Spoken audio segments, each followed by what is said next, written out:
Lors de la deuxième journée de la session inaugurale du Conseil départemental de la santé, tenue à Louango sous la présidence du secrétaire général du département du Kouilou, en présence de son collègue du Conseil départemental du Kouilou, les participants ont suivi 3 présentations. La première était axée autour de la stratégie opérationnelle de l'OMS au Congo, une thématique développée par le docteur Edouard Nzinga, coordonnateur des activités de l'OMS au Kouilou. Que veut cette stratégie opérationnelle? Nous l'avions commencé en 2020, mais nous ici on fait le cours de 2021. Mais de toutes les façons, depuis 2020, l'OMS a ciblé des districts. On n'a pas pris tous les districts. Ensuite, comment on peut opérationnaliser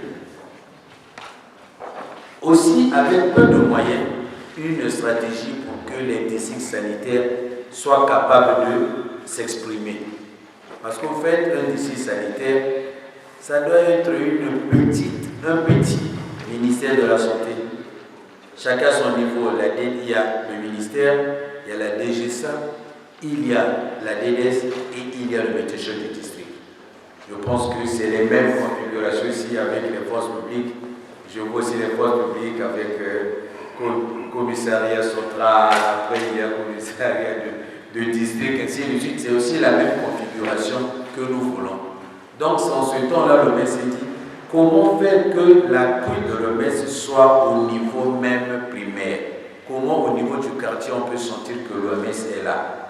Donc, c'est cette expression-là. Voilà pourquoi on ne peut pas mettre dans tout le pays, parce que le pays a 52 districts, on dit on choisit quelques districts.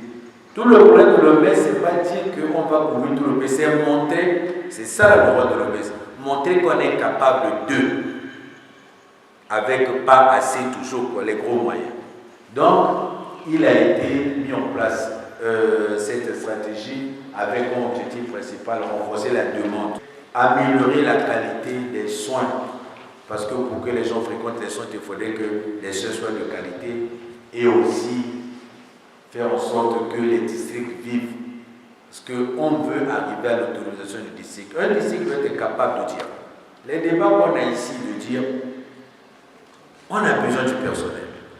Vous savez, dans d'autres sur le district lui-même, avec son CC, le CC est capable de dire, moi je recrute un infirmier. Moi, je peux faire venir ici, là, chaque mois, un médecin.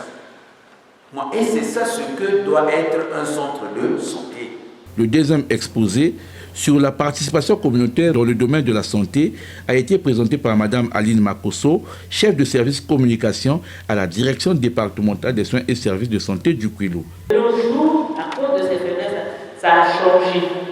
Pour une campagne de vaccination, on met en place des stratégies de communication, des stratégies qui font que la communauté soit au courant avant la mise en œuvre, par exemple, d'une campagne de vaccination. Donc, c'est pourquoi, avant une campagne, nous y allons vers la communauté. Et aller vers la communauté, il y a des acteurs, nous passons par les sous-préfets, on fait les plaidoyers, on commence à la préfecture, on descend à la sous-préfecture, dans les mairies, dans les villages, et ainsi de suite. Enfin, la troisième présentation, relative aux défis majeurs, attentes et perspectives du département sanitaire pour l'année 2023, a été faite par le docteur Pauline Chantal Portela, directrice départementale des soins et services de santé du Kouilou. Dans le cadre de la réduction de la mortalité maternelle et de la qualité des accouchements, il faut que toutes les femmes puissent accoucher. 90% des femmes ou 100% doivent accoucher dans une structure de santé. Voilà ce qui est dit. Mais nous, on est à 14%. La dernière fois, c'était même le délégué qui m'avait appelé pour me notifier qu'il y en avait trop. Donc, il faut qu'on puisse essayer de le réduire. Le plateau technique des hôpitaux, je l'ai déjà dit, le service de laboratoire, nous n'avons même rien. Et le délabrement de certains centres de santé, Kola, Bibela, Luboulou, et en plus, nous avons l'hôpital de Mvouti qui doit être quand même construit parce que dans la nationale numéro 1, la RN1, il y a beaucoup d'accidents et il nous faut quand même cet hôpital pour essayer de prendre en charge rapidement les urgences traumatiques. À l'issue des travaux, il y a eu quelques recommandations. À l'endroit du ministère de la Santé de la Population, de rehausser le plateau technique de l'hôpital de référence de Madingokai dans le laboratoire, doter d'au moins une ambulance afin de couvrir l'axe de la route nationale numéro 1. À l'endroit des autorités politico-administratives du département. Plaidoyer pour la réparation de 3 sur 6 ambulances en panne, notamment celles de Mvuti, Diosso et Kakamweka. Plaidoyer pour la réhabilitation des CECI de Nkola, Louvoulou et la réhabilitation des forages d'eau à Lessara et Bilala. Plaidoyer auprès du conseil départemental du Kwilu et des partenaires pour la mise en place d'un stock initial en médicaments essentiels et réactifs de laboratoire dans les formations sanitaires. Et enfin, prendre en charge les bénévoles de la santé du département après leur recensement. Clôturant les travaux au nom du préfet du Kwilu, le secrétaire général du dit département a remercié l'ensemble des participants avant d'apprécier la qualité des travaux. Des problèmes ont été identifiés avec clarté et des recommandations formulées pour surmonter les difficultés rencontrées sur le terrain.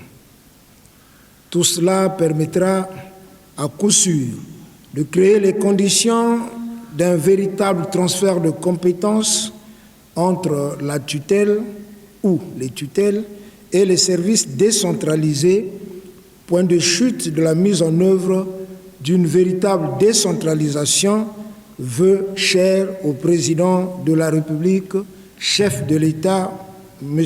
Denis Sassou Nguesso. Tout en remerciant tous les acteurs et partenaires impliqués dans la réussite de cet atelier, je formule le vœu, au nom de M. le préfet du département du Kwilu, de voir les recommandations énoncées et le plan d'action adopté ici être appliqué. Il reste donc aux participants de traduire sur le terrain les enseignements reçus.